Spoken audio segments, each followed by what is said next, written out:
भक्तीचा जल्लोष कुरुंद्यात भागवत कथेला आमदार नवघरेंची हजेरी, आयोजनाचे कौतुक। आशीर्वाद इंगोले यांच्या पुढाकाराने कुरुंदा भक्तिमय भागवत कथेला हजारोंची गर्दी। वसमत तालुक्यातील कुरुंदा गावात भक्तीचा माहोल निर्माण झाला। राष्ट्रवादी युवक काँग्रेसचे वसमत विधानसभा अध्यक्ष आशीर्वाद इंगोले यांच्या पुढाकाराने आयोजित श्रीमद भागवत कथा पंचावतार उपहार आणि सत्कार सोहळा भाविकांच्या उत्स्फूर्त सहभागामुळे यशस्वी ठरला। या धार्मिक कार्यक्रमाची सांगता धोंडे जेवणाने झाली, ज्याला गावकऱ्यांनी मोठ्या संख्येने हजेरी लावली। कार्यक्रमाला आमदार राजूभैया नवघरे यांनी भेट देऊन व्यासपीठावरून उपस्थित भाविकांशी संवाद साधला। अशा धार्मिक आणि सांस्कृतिक उपक्रमांमुळे समाजात एकोपा, बंधुभाव आणि सकारात्मक ऊर्जा वाढते। आशीर्वाद इंगोले यांनी त्यांच्या टीमने समाजहितासाठी केलेले हे कार्य स्तुत्य आहे, असं मत आमदार नवघरे यांनी व्यक्त केले। कार्यक्रमाला पंचक्रोशीतील भाविक, युवक, महिला आणि मान्यवर मोठ्या संख्येने उपस्थित होते। संपूर्ण परिसरात भक्तिमय आणि उत्साही वातावरण पाहायला मिळालं। फार उत्कृष्ट केलेले काम आहे त्यांनी, कारण जे आता जी पिढी आहे नवीन 25 ते 30-40 वर्षापर्यंतची, ही या धार्मिक कार्यापासून लांब लांब जात आहे। किती जात आहे? लांब लांब। जवळ यायला कोणाची तयार नाही, कोणाला काम करावं वाटत नाही, सगळी आळशी झाली, वेशनी झाली। त्याच्यामुळे हे जर कार्यक्रमाचे प्रकार ठेवले प्रत्येक ठिकाणी 4-2 किलोमीटर अधिक 4-2 किलोमीटर असे वेळोवेळ जर ठेवले आणि जर आपण उत्स्फूर्त त्या जेवणाला 20-15 आता ते जे नवीन ते 25-30 वर्षाच्या इकडे येतच नाहीत, जे आता नवीन तिकडे जाऊ नये, म्हणजे 10-12-15 वर्षाच्या या मुलांना त्याचं संस्कार घेऊ नये, त्यांची सोबत करू नये, म्हणून आपण वेळोवेळ त्यांना या कार्यक्रमात जास्त ठेवायचं, नेहमीच याच्यामध्ये चालू ठेवायचं, म्हणजे त्यांना त्या संगतीत जाऊ द्यायचं नाही।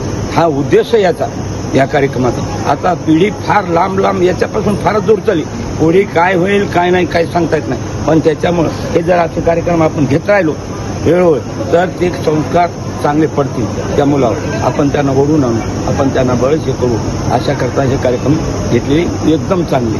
आणि भयानं जे हे काम केले एकदम उत्कृष्ट काम केलेले, एकदम चांगली कार्य। मला तर एवढं आवडलं असं शिबिर ठेवणं एकदम चांगलं। बाबाच्या अगदी एकदा म्हणजे या बाबांच्या बोलण्यामधून एका तरुण पिढीला चांगले संस्कार मिळावं, चांगल्या वळणाला आपल्या धर्मामध्ये यावं, धर्माचा आपलं पोलन पाशन करावं आणि आपल्या हातून काहीतरी एक चांगला कार्यक्रम आमचे आशीर्वाद भैया इंगोले यांच्या मार्गदर्शनाखाली आम्ही त्यांच्यासोबत काम करत आलेलं आहे। आपल्या वसमत तालुक्याचे लोकप्रिय आमदार आदरणीय राजूभैया नवघरे यांचं खूप मोलाचं त्यांचं सहकार्य आहे। अनेक सुखादुखामध्ये ते एका शब्दावर कुठेही धावून येतात हा कार्य।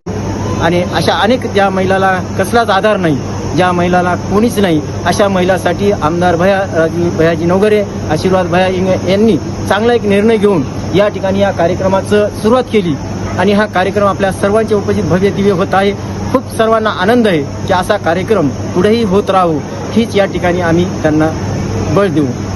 तुमचे माझा पुतण्या आशीर्वाद इंगोले खरोखरच हे तरुण पिढीमध्ये प्रेरणादायी आहे। तो तरुण आहे, या तरुण वयामध्ये असे कार्यक्रम घेताना मला स्वतःलाही त्याचा अभिमान आहे आणि कुरुंदा परिसरालाही त्याचा अभिमान आहे की या कार्यक्रमामधून कुरुंदा नगरी ही अगोदरच महानुभाव संप्रदायाची नगरी आहे आणि याच्यामधून चांगले चांगले मोठे लोक, मोठे व्यक्ती, थोर संत होऊन गेले। त्याच्यामध्ये दुतोंडे बाबा यांची आठवण म्हणून त्यांच्या वडिलाच्या मनात आली, वसंतराव इंगोले यांच्या मनात आलं की बाबाच्या निमित्तानं आपण काहीतरी कार्यक्रम घेऊ आणि तीच रेखा धरून आशीर्वादने त्यांच्या चिरंजीवांनी हा कार्यक्रम आयोजित केला आणि खरोखरच मला तर वाटते अशा प्रेरणा या तरुण मुलांना मिळायला पाहिजेत। वयस्कर माणसं तर असे कार्यक्रम ठेवतात, पण हा 40 वर्षाचा तरुण याच्यामध्ये ही वृत्ती निर्माण झाली, याचं कारण म्हणजे कुरुंदा नगरी, कुरुंदा परिसर आणि हा त्याचा मित्रमंडळ आणि कुरुंदा नगरीतले एक नागरिक या सर्वांनी मिळून हा कार्यक्रम